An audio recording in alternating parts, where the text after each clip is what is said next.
Anyone I might know? Sherry scrunched her nose.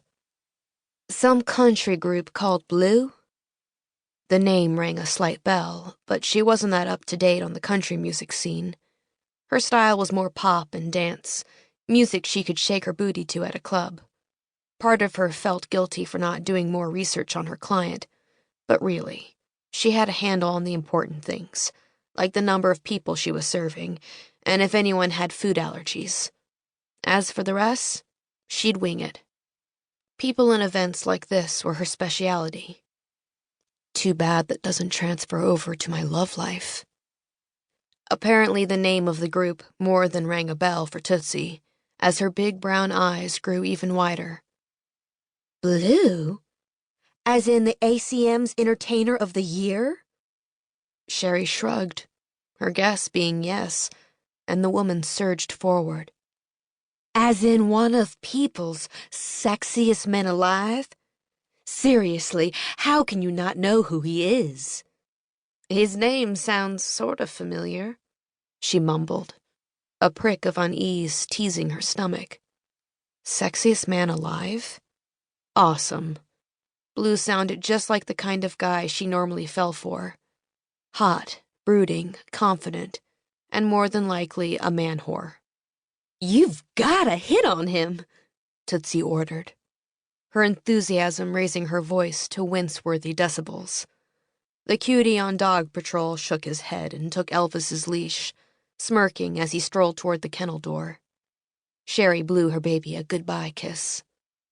If anyone has a shot with him, it's you, Tootsie continued. You're gorgeous and confident, fun and spontaneous. Shoot, you'll have him eating out of your hand. Just think. Her eyes got a faraway look in them. You'll smile, he'll come over. You'll kiss at midnight, and then fall blissfully in love. The two of you will live happily ever after. The woman giggled as a pinkish glow bloomed on her cheeks. I read about that very thing in one of my romance novels. Sherry sighed. She had too, and it was shortly after the end that she had concluded happily ever afters belonged exactly there, in her beloved smut. They didn't exist in real life, at least not for her. Sure, her siblings were rocking it in the love department, but her luck flat out sucked.